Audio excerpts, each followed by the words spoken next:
if Muslims are speaking about Palestine, Israel, that tends to come more on the radar. So that in itself could be a sign of extremism, just to say that you're fed up with the democratic system and its hypocrisy. Prevent does not make sense in this context, is used as a political tool, and it isn't actually used for security or safety measures. If politicians are allowed to stand up and say Israel has a right to defend itself, why can Muslim children, politicians, academics not also say the same?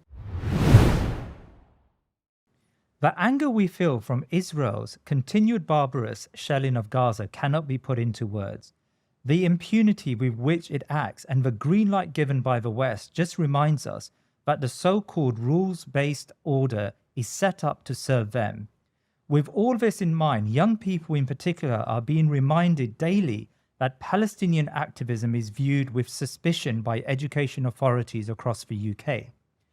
In this country, the government has mooted the flying of the Palestinian flag could be supporting terrorism, and its prevent laws make it extremely difficult for our youth to voice and give their support for our ummah, lest they are investigated for links to extremism. To help parents and young people understand how we navigate this minefield, I've invited back onto the Thinking Muslim Dr. Layla Aitlhadj. Dr. Layla has been a tenacious campaigner to expose how the government has violated the most basic rights of ordinary Muslim citizens. Her organization, Prevent Watch, has helped countless Muslim families caught up in this net of accusations. Her diligence and assiduous approach to prevent cases has helped us shine a light on how destructive this policy is.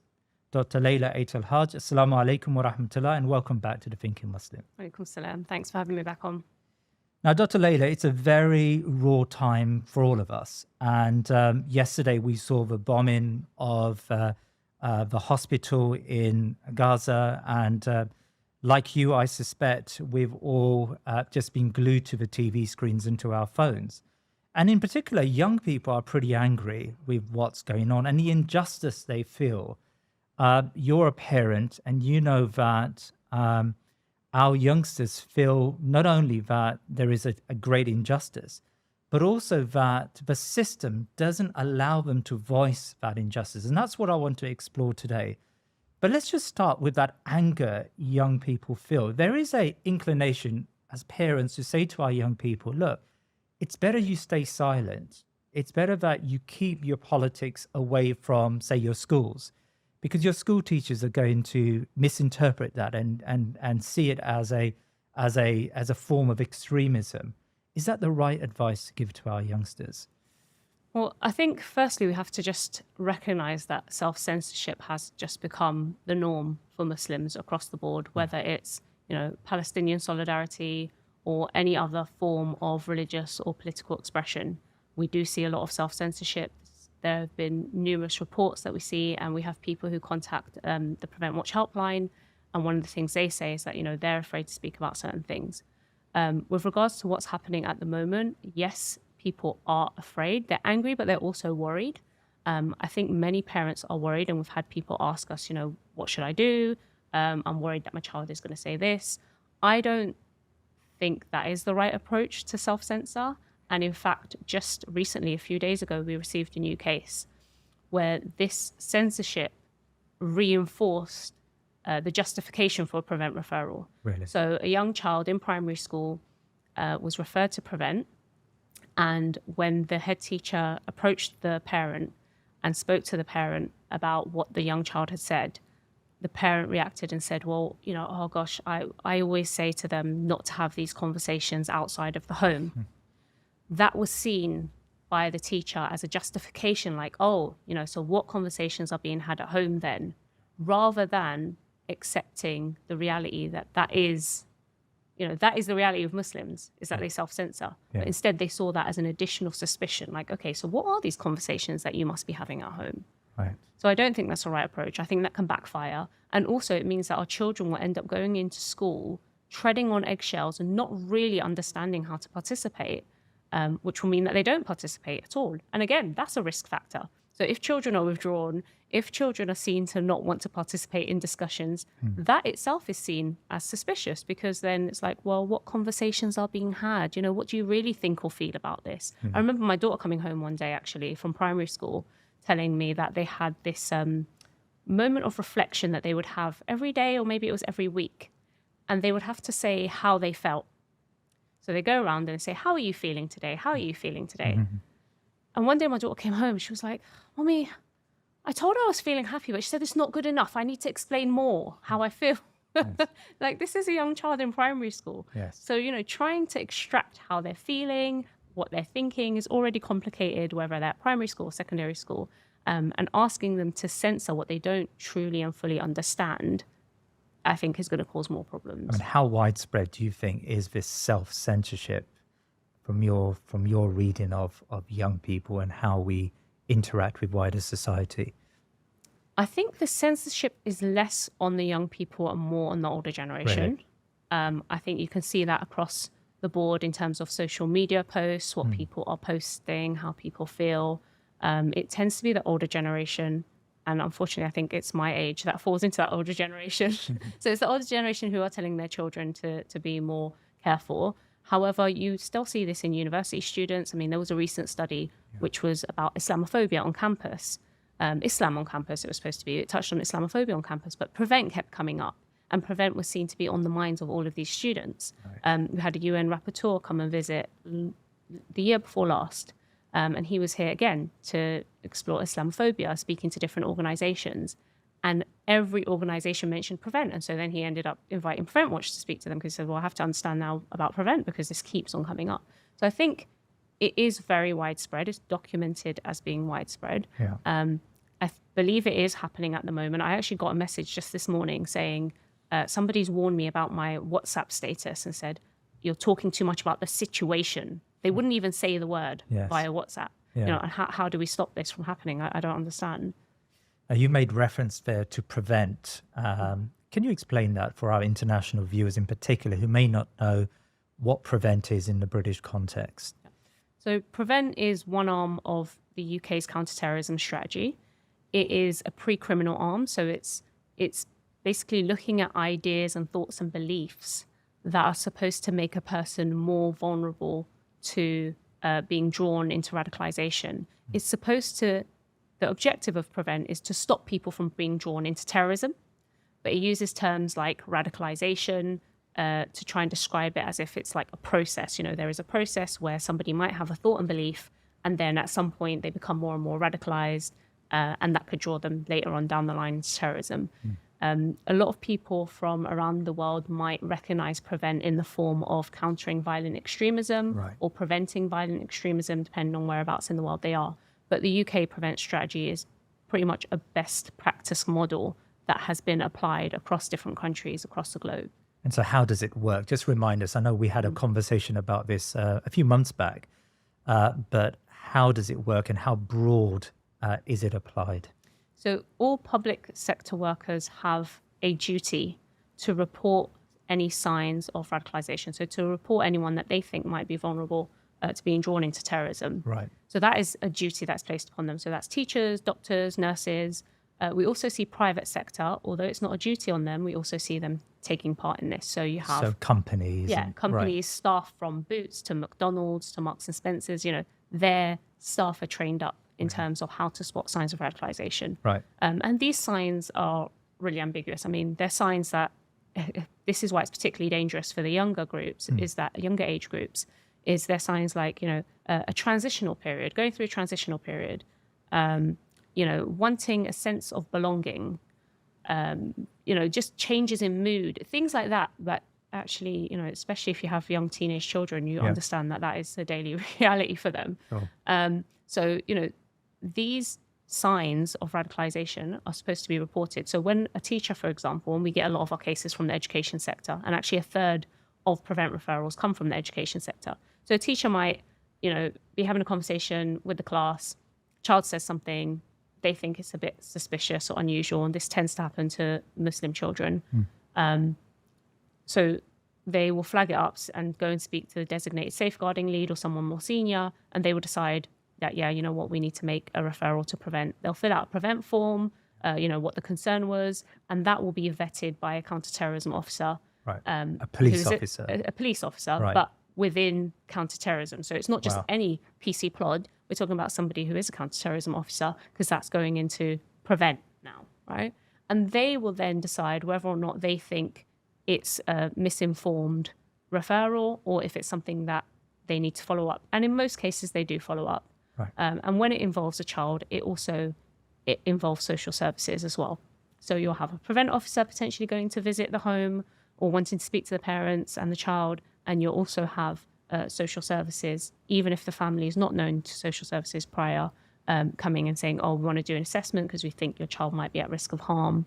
So there are a number of consequences that happen after that. So once the prevent officer goes and speaks to them, they may suggest that they go onto the channel program, which is the de-radicalization program. And that involves having a mentor.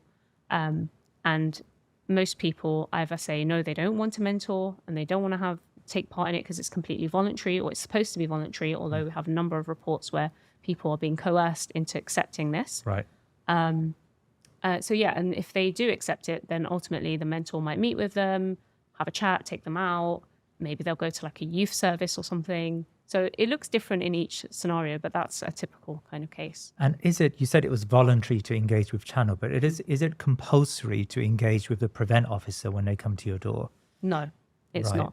So that is also voluntary. I mean, the prevent officer doesn't actually have any authority. And that's why they tend to enjoy coming along with social services, because people naturally want to engage with social services. Right. But they won't necessarily engage with a police officer if they just randomly turn up at the door and tell you, I want to ask you questions, but I'm not investigating a crime. I'm just here to ask you questions. How many people would engage with them? Mm-hmm. None, right? Yeah. They'd ask, why are you here? What's your concern? Like, are you investigating a crime? Do I need to speak to you here informally? Yeah. It's all very informal. They don't receive anything in writing unless they chase up for it.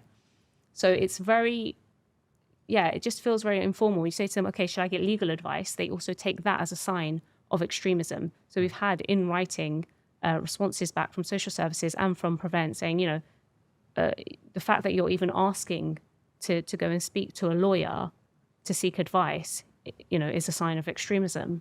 Wow. Well, I mean, that's pretty amazing. Now, Prevent has been around for quite a long time, and you've mentioned there that Prevent looks at certain types of signs of radicalization. You've mentioned being withdrawn or going through a transitional phase. I mean, do you come across Prevent referrals where political views are referred as potential signs of radicalization?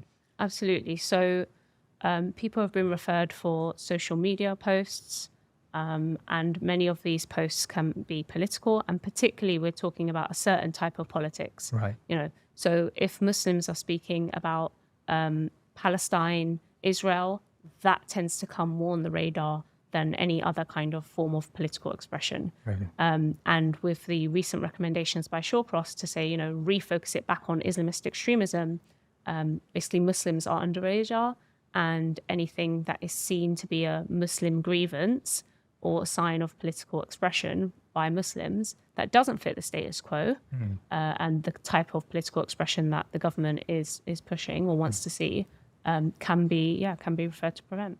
Now, I know it's early days, and Prevent advice, or you step in after referrals are quite in their advanced stages. But have you seen Prevent referrals in this past week and a half since the Gaza crisis began? Yeah, so we've received referrals, and other organizations that we are collaborating with at the moment, because we knew there would be an increase of referrals and there'd be an increase of hate crimes and there'll be an increase in other types of police pressure and silencing. Yeah. So there have been a number of Prevent referrals that come to us as well as to other organizations. There have also been letters that have been sent by the police to schools to remind them of their Prevent duty. And this is prefaced with, Hamas being a prescribed terrorist organization, and that any signs or anything that they think is needs to go through to Prevent should be referred, and to remember their Prevent duty training. We've also have had head teachers send letters through to parents as well. And actually, in one of the boroughs, the police letter that was sent to the head teachers was also forwarded on to parents, so they could see what was intended to be a communication to the head teacher that came across very one-sided, and essentially, is reminding them of their duties under Prevent. So we've seen not only increase, but I think we've definitely seen in the background, and this isn't unusual. We saw it in 2021, even though we didn't see many Prevent referrals come through in 2021. The Prevent rhetoric was being used by teachers in order to enforce sanctions across schools. And we also saw as well some communications being handed down from counter-extremism to inform schools at that point. And that was before Hamas was a proscribed terrorist organization. Even now that it is a proscribed terrorist organization, having Prevent pushed forward doesn't make sense by Prevent's own logic. Right. Because if you're prefacing it by saying, well, actually, this is a terrorist offense to show support for a prescribed organization, then that's a terror offense. That's a crime. That's not to be dealt with by pre-crime and Prevent. So it doesn't make sense. It further exposes the inconsistencies around Prevent and further exposes the fact that Prevent is used as a political tool and it isn't actually used for security or safety measures. We've seen that 2 years ago there was the Russian invasion of Ukraine, and Ukrainian activism increased across the UK. And in particular, schools held assemblies. They raised money in charity for Ukrainian refugees. There was a general, I suppose, goodwill towards Ukrainians, and it was seen to be an acceptable form of political activism. And of course, with Palestine, that's very different. And many education institutes have stamped down on Palestinian activism, or at least made it very difficult for Muslims to express themselves. I mean, how do you understand that obvious mismatch between the two causes? Well, Palestine has always been a subject of interest that's come under Prevent banner. So even in 2011, Palestine is specifically mentioned in the 2011 Prevent strategy document. Really? Okay. It's specifically mentioned, and if you look at the paragraph in where it's mentioned in conjunction with, Muslims often feel a sense of grievance, and this can lead on to them supporting acts of violence. And then they give example of Palestine, Israel, and Iraq at that time. That's in 2011.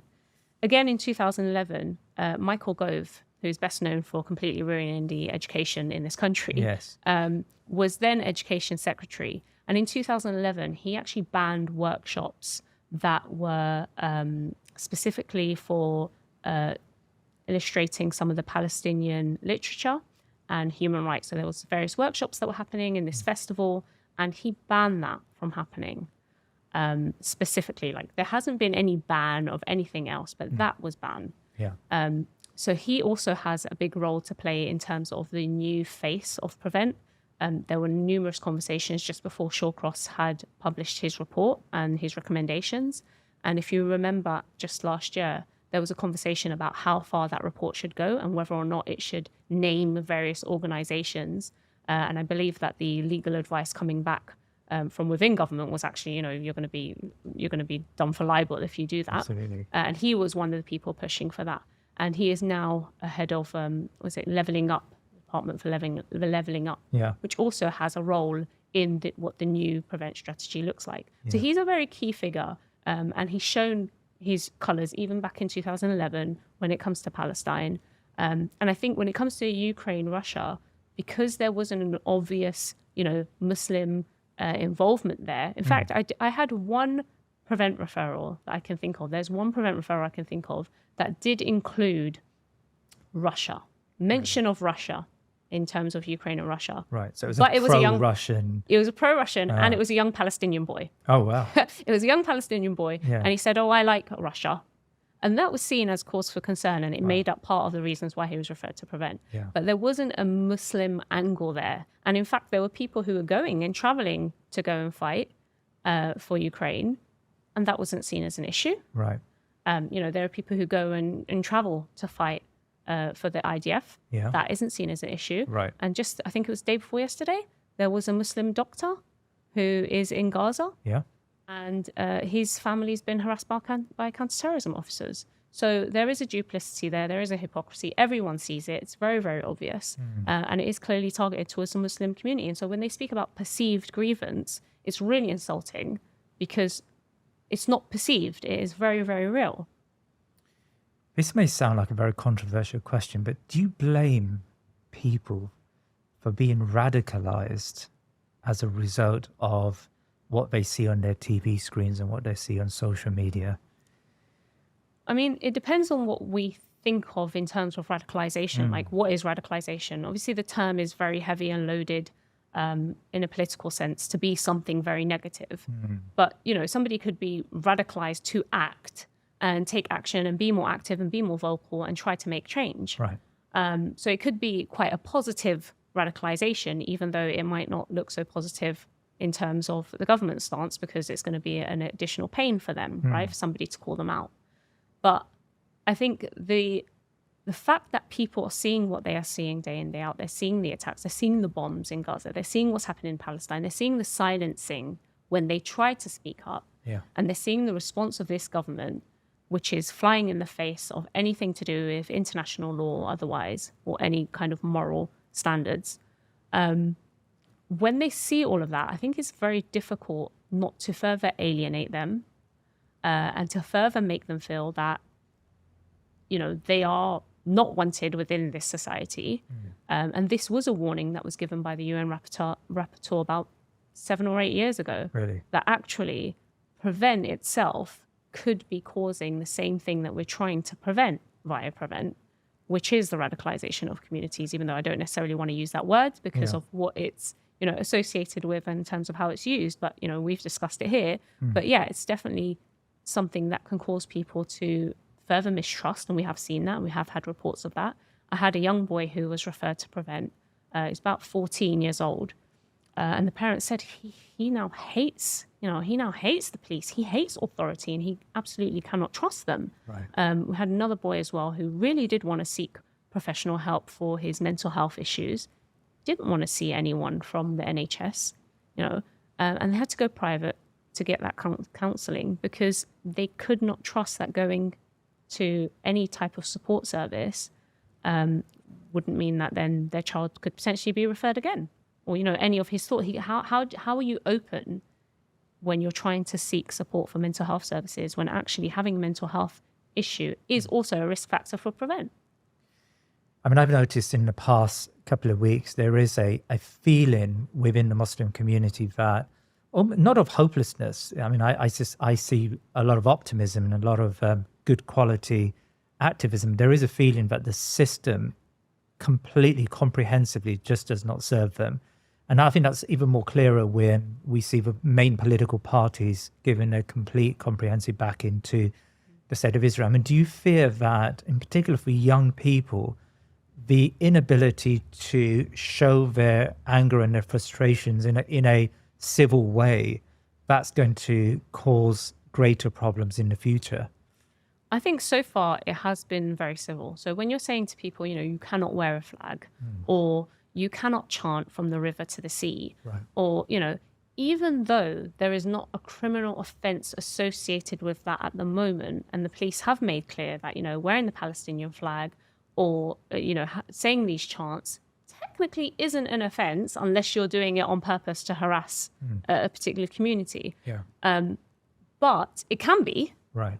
But when people see that these very civil acts are also being criminalized, then what are the other options that become available to them? And also, if you think about how Prevent works and the idea of being civil and democratic, I mean, it's been a perfect example the last week of just how much, especially the young, are not going to look at any of democracy and think that it's working. Absolutely. So then that may lead them to think, well, I'm not going to vote for anyone. I don't want to take part in this democracy. And that, by default, would make them an extremist. Because, if you don't have democracy, tolerance, and all these other British values, then you're an extremist.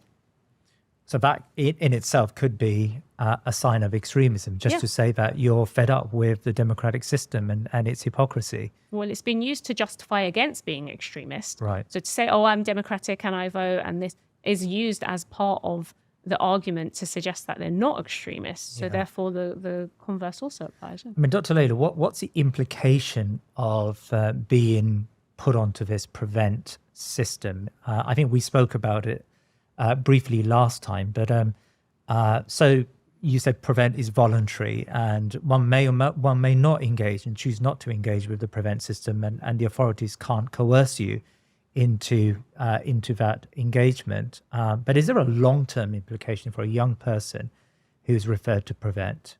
Yeah, so there are a number of impacts that we see directly and then further on down the line. So I think the direct impact is that initial shock of being referred, that initial betrayal that you may feel from whoever it is that referred you, bearing in mind that this is more than likely your teacher or your mental health care provider.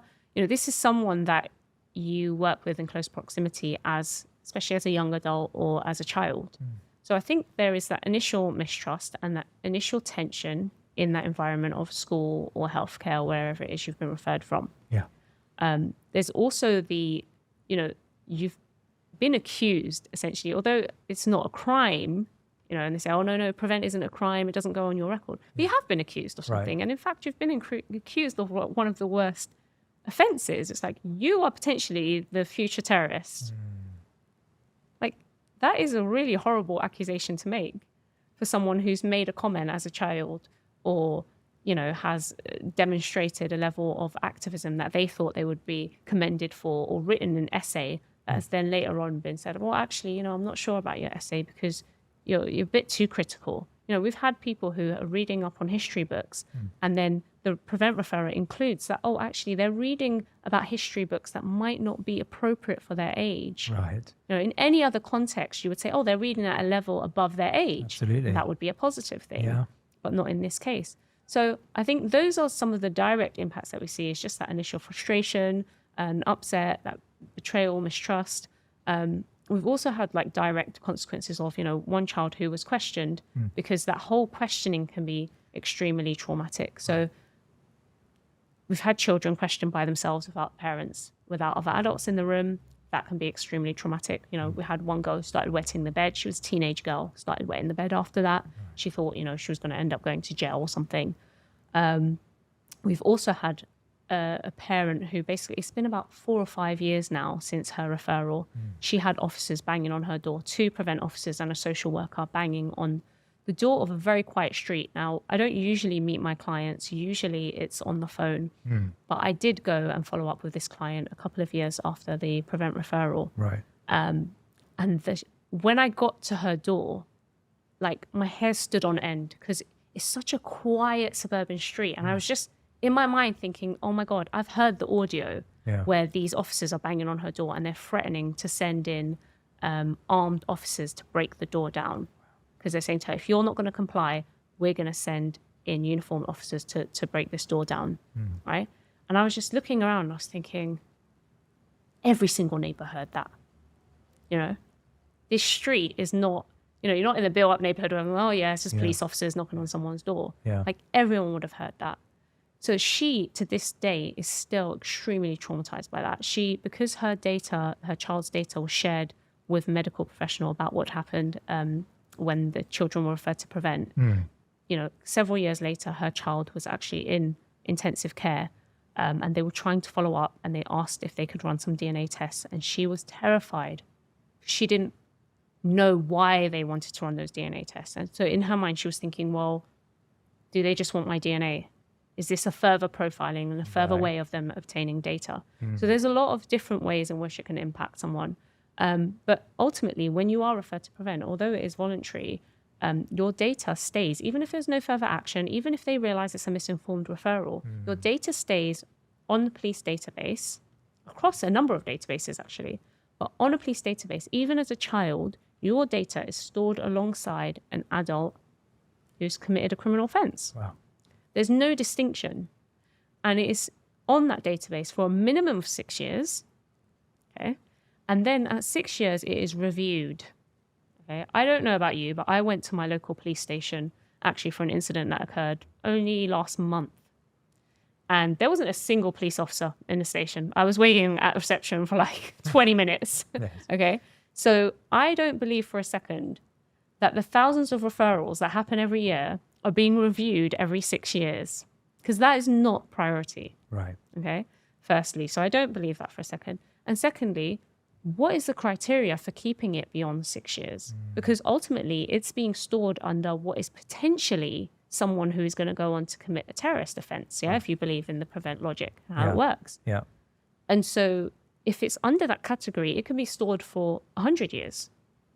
Because if it's stored under the category of terrorism, it can be stored for up to 100 years. Wow. Also, if you've been referred as a child, then the likelihood is social services also have a record on you. Again, if social services close, no further action, it's still a point. So if something happens later on, they'll refer back to that as if it's justification. Oh, there's a pattern emerging. Right. And we've seen that even without prevent cases. We've seen that happen to families where it's no further action, then something happens and they're like, you really need to accept support now because, there's a problem here. And so that's the same. And again, social services can keep that information for a very long time. So I think it's 25 years after the person turns 18. Yeah. So there is definitely a data sharing and data processing angle that needs to be considered. There were 2 high court cases where this was challenged for children to have their data removed after prevent referral, and they won those cases. And I remember one of the judgments, the judge said, the police have completely underestimated the impact that this can have on the child's future education. And then not long after that, we received a report of a boy who was going into sixth form and he had his place withdrawn in September when he thought he was coming in for an induction day. Yeah. He was actually coming in to be questioned about his previous prevent referral in secondary school, because the file, your safeguarding file, because Right. prevent has been branded as safeguarding. So when you're referred to prevent, school will save it as part of your safeguarding file. And that safeguarding file will follow you from primary school to secondary and secondary to sixth form and also to university. Wow. So you don't get rid of that, stain on your record. It might not be a criminal record, but it was certainly the basis upon which a sixth form withdrew a place in September for a bright young boy who then had to go and figure out where else he was going to educate himself. Layla, this sounds very scary to me. And I asked you at the very beginning, if you were a parent and you've got an angry child, should you self-censor and tell your child, just don't talk about Palestine in school? But of course, the implication, if they do talk about Palestine in school, is actually quite far-reaching. What would be your advice to parents trying to navigate this really difficult time where young kids, in particular students of secondary and college age, they want to express themselves. They want to talk about the injustice they feel and injustice of what's happening in Gaza and the political hypocrisy. They want to raise all of this and talk about this. And they want to tweet about it, and they want to use social media as a platform, and they want to speak to their friends. What advice would you give to parents who are aware of the implications of prevent, but also want their child to be involved and to have strong political views? I think firstly, you have to accept as parents that if we say something to our children, they're likely not going to listen, especially when they're in the school context, Right. and if they're passionate about something. And this is an extremely emotionally draining time for even the adults, let alone the children who are seeing what is happening in Palestine. Yeah. So I think that just accepting that firstly, to understand that even if you try to self-censor your child, the likelihood is they are going to be tweeting about it or messaging or on a WhatsApp group or at school talking about it. So I think we need to accept that firstly and then say, okay, well, if they are going to be doing it, then they should be informed. They should understand the boundaries and the limits of, what is an offense and what is genuine political activism and expression. Give us those boundaries. So, for example, at the moment, the letter's going out saying, Hamas is a proscribed organization. Okay. So if you're seen to be glorifying Hamas, then that's going to be a criminal offense. Okay. So I don't think many people realize that, especially not children. And in fact, many adults didn't realize what was happening. They saw pictures of a fence being broken down and they started talking about it. They didn't realize actually this is an offence. And I was actually speaking to one person who did get caught up in this, expression where it could be borderline, glorification. And she was completely shocked. And I said, oh, well, actually, you don't need to be speaking to Prevent Watch. You need to be speaking to a solicitor. She actually screamed on the phone, audibly. She was like, what do you mean? I was like, well, it could be seen as glorifying terrorism. Right. And this is an adult. So let alone the children who are in secondary school or college. So I think they need to appreciate, adults need to educate themselves as well, and just appreciate that, by educating our children, that puts them in a better position and a powerful position, right? Because then you can articulate yourself and understand, where the limits are. Yeah. But also I think understanding that, okay, yes, your data may be saved if you're referred to Prevent. It doesn't mean that there aren't ways to get your data removed. And we have been successful, even without going to the courts, in removing that data. If a referral is misinformed, you have a right for them to remove that data. And it's up to the police and it's up to those who are holding that data to justify why they're holding it. Even the safeguarding file of the school. The safeguarding file of the school, we have had some removals. I think pushing back on that really depends on the nature of the referral and what else has happened. Yeah. But definitely from the police, we've been very successful with getting those removed. We've had a few at school removed, and it really depends on how far parents are willing to push. Ultimately, if a school says, no, we're not going to remove it, then you may need to get a solicitor involved, right? You may need to seek legal advice. And yes, it may mean that if you're not eligible for legal aid, you may need to pay for it. But if it's a priority, then you're going to do that. Right? I mean, I appreciate that not everyone's eligible for legal aid, but then they also fall into the bracket of not being able to pay for a solicitor as well. I appreciate that reality. But, we also have to say there are ways to try and challenge it. We just need to ensure that we understand, okay, yes, there are ways. And this is why the helpline exists. The Prevent Watch helpline is there. They can contact us via email. They can give us a call. There are also other organizations that we're all well aware of what's happening right now. Whether it's the IRU, whether it's CAGE, whether it's IHRC. There are a number of organizations who all appreciate what is happening, especially right now with Palestine. And we know which cases are coming in and why they're coming in. Okay. And we're able to work together to ensure that everyone's getting the right cases in terms of what their expertise are. And also making contact with, there are many people who are willing to do pro bono work, for example. So there is help there. And whether that's within the Muslim community, there is help there, but there's also help outside of the Muslim community as well, by people who genuinely want to be involved and also share the same views that what is happening in Palestine, goes against international law. And they want to help and they want to put their expertise towards something that matters. So I think there is a lot of help out there. People might not understand what that help is. And so that's why it's good to touch base. And, you might not get through to the right organization, but we all know who is working on what. So you can easily be signposted. As you're talking, I always think about myself as a young person. I mean, I'm so glad I didn't have Twitter when I was growing up, because I would be saying all sorts of things at this moment in time. Young people tend to say silly things and they don't really think through what they're saying. I mean, we all say, but I suspect young people more. They're angry and they want to express themselves, and they may say something that may sound like it's, they're promoting Hamas without even knowing they're doing that.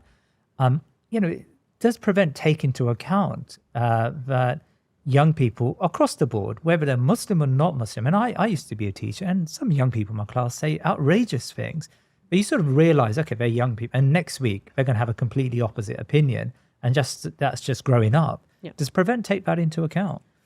I mean, firstly, Prevent doesn't take that into account because it's the basis of the risk factors. Certain things are being said, you just refer. Rather be safe than sorry, just refer them, we'll figure it out. We'll figure out whether or not it's a cause for concern or not.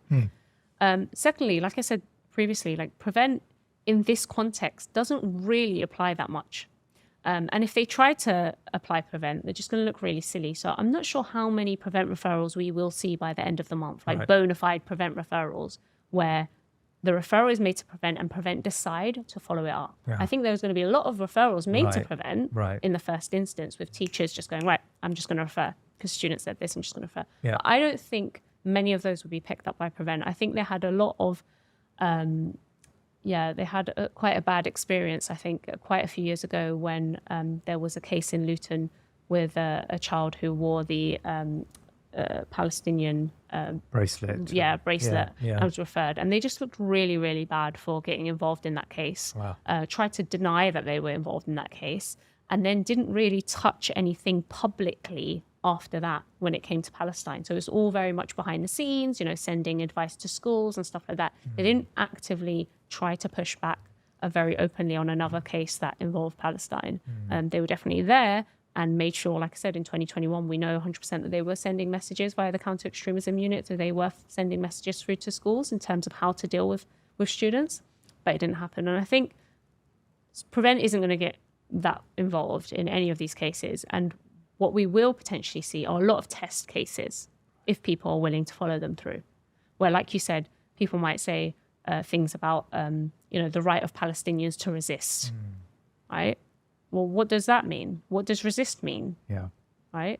And what does international law say about that? Okay. And when you have politicians standing saying, well, Israel has a right to defend itself, well, Palestine actually has a right to defend itself because they are the occupied people. Are you allowed to say that, Layla? Well, I believe I am, but if I'm not, then I guess this will be a test case, right?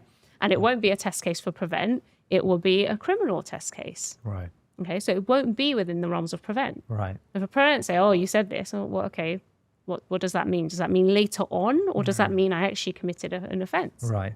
Right. So actually, if you look at international law, it speaks about people who are occupied and how they are able to resist. And given various caveats, armed resistance is a way.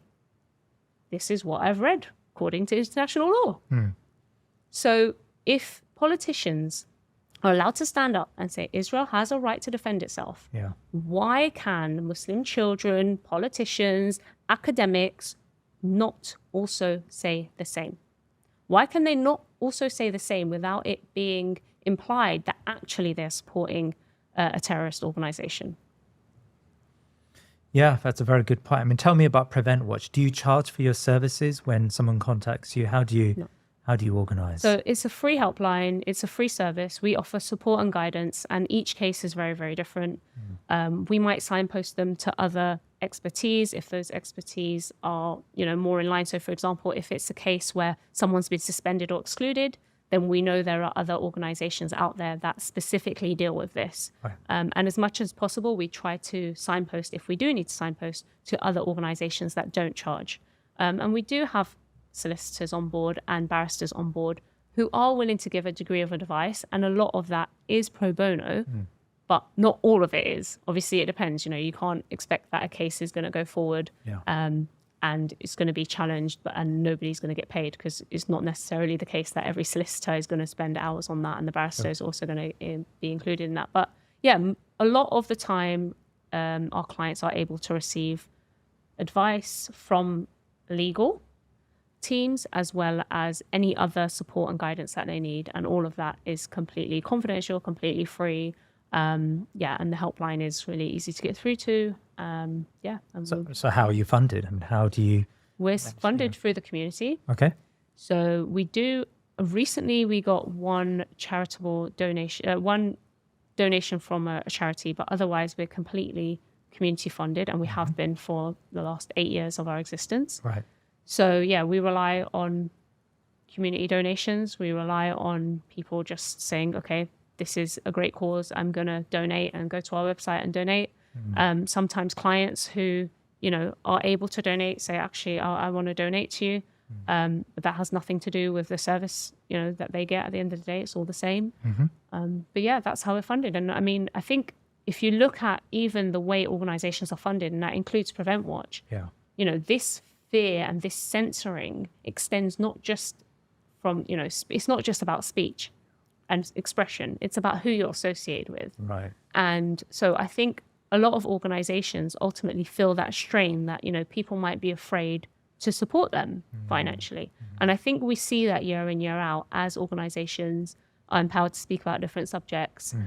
People can feel a bit like, oh, I'm not sure if I'm going to be seen to be supporting that organization, especially not with funding. Yes. And this is one of many tactics that is used to, smear organizations, whether it's via the media, We saw that with just before the Shawcross report came out. And actually from the Shawcross report, you know, a lot of the Shawcross report, its recommendations on Prevent came from and stemmed from his attack on different organizations who had raised concerns and criticisms about Prevent. Prevent Watch wasn't included in that. We may have been included, but we definitely took a proactive approach before that report came out. And we put the Home Office on notice and told them that if they mention Prevent Watch, then we will be taking legal action, because we feel that that would be that would fall into libel, because they would have had no reason to mention us. But they did mention a number of organizations, and unfortunately it is the case that people then feel a bit afraid and think, oh, you know, that organization's been mentioned, that organization's been smeared, I don't want to participate in that. So I think a lot of organizations are going to feel this pinch in terms of fundraising. I mean, we're a small organization, so we haven't necessarily felt it. So I'm not sure if it's there for Prevent Watch. But yeah, definitely the more support we have, then the more people we can go on to support and build that capacity. And so would you send me a link so I can put it in the show notes for our viewers if they want to donate money to you?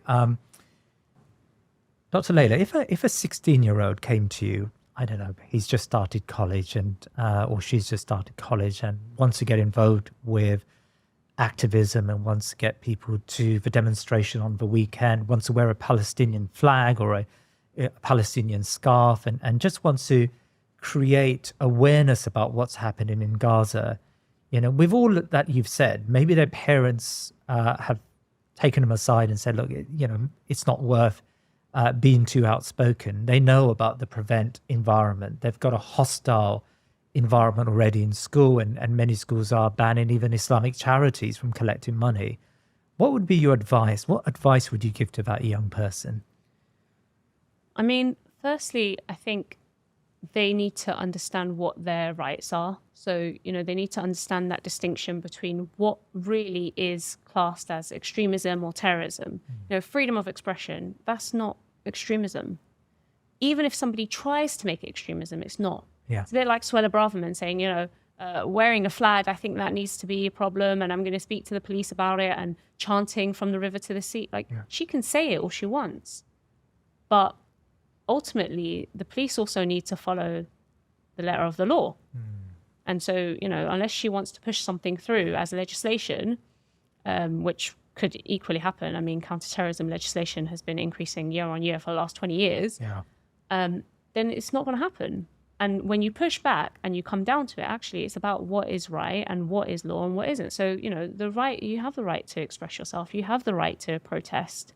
They have the right to wear that Palestinian flag and not feel that, yes, actually this, you know, don't let that be associated with terrorism. Don't allow that baggage to be given to it, because it's a completely legitimate flag to wear. And I think, you know, parents who are worried and think, oh, you know, Prevent is going to get involved. I've just already, and maybe I haven't so much because I've given all the impact and the negative parts about Prevent, but I have definitely highlighted the fact that, you know, Prevent does not make sense in this context. Even if they try to make a Prevent referral, you know, contact us and let's see why they've made the Prevent referral and what their concerns are, and get the schools to justify their actions. You know, how did they react during Ukraine-Russian war? You know, how did they react in 2021? Do they have a history of this when it comes to Palestinian activism? You know, how and why have they reacted to your child, and why are they saying that they can't wear that flag? You know, is it a school policy? So there are definitely ways that you can challenge. And I think, you know, if we don't teach our children to challenge today, then what's going to happen tomorrow? You know, at the moment, if we say to our children, you need to be silent, then maybe they will take the advice of their parents. It will be very surprising, but maybe they will. You know, and if they do, I think that puts us in a really horrible position. I mean, we're already in a position where we have, you know, people in positions of authority who aren't saying anything. You know, Muslim MPs, silence. You know, they speak about representation. Oh, you need representation. We want our children to see this so they know they can grow up to be this. The same people pushing representation aren't representing a very key issue for Muslims right now. You know, so I think one of the best things about our children, and I think one of the most frightening things for Prevent and for government, is that they are outspoken and they are 2 steps ahead and they are willing to say how they feel. You know, and if that's threatening to government, then tough. You know, if that's threatening to the school, they need to justify why it is that they're not allowing for children to do the things that you would expect children to do, especially in colleges, especially in universities. These are places where, you know, you have societies in universities. People go and they belong to different groups and they want to feel part of that society and they want to be active in doing something and feel that they're actually participating. So I think the advice to whether it's the 16-year-old or the parent is the same, essentially. You know, do the protest, get involved, speak up. And, you know, when you get a response back, challenge it. So we need to be intelligent but brave. Yeah, absolutely. I think if we're not taking a courageous stance for anything, then, I mean, you know, we can't complain when later on down the line, more than that is going to happen. You know, now it's like, oh, there's a silencing. Tomorrow, it's legislation. Why not? You know, things don't come out from, you know, Prevent wasn't just born out of a vacuum. Prevent was a policy for 5 years. Then it became a duty. You know, and each year, you know, or whenever it's revised, it wasn't revised each year, but, you know, each year when something new comes up, it's because it's built on the previous year and it's built on the silence of people previously. And I think our children are very much aware of this from historical events. They understand that if you don't speak about things, then things will only get worse in the future. So I think this is a very key moment. And I don't know, I'm very hopeful because I think that based on the turnout that we've seen at the protest, you know, on the weekend, even though people were saying, oh, no, you know, there's certain chants and flags, people still turn up. And they all had their flags. And the majority of those people who turned up were youth. So I think they are willing to go. And, you know, there weren't many arrests over the weekend. So, you know, and I don't know what came of those arrests and if anything will come of them. But, you know, change happens when you actually push those boundaries and you challenge what you're being told. And I think the schools especially, you know, need to be challenged because we send our children there and they've definitely been showing a double standard when it comes to different world events. And we can't let them get away with showing that double standard. They're getting information, you know, and they just bat it off when you challenge them. And we have had, you know, there was one parent just last week who challenged and said, you know, why did you send this letter out? And they said, oh, we got it from the police. That's not a justification because you got it from the police. I didn't mean you have to send it across to everyone else. So justify your stance because you have a great deal of discretion as a head teacher in terms of what you do and don't do within your school. Dr. Layla Aitlhadj, Jazakallah khair. Thank you very much for your time today. Thank you. Please remember to subscribe to our social media and YouTube channels and head over to our website thinkinmuslim.com to sign up to my weekly newsletter. Jazakallah khair.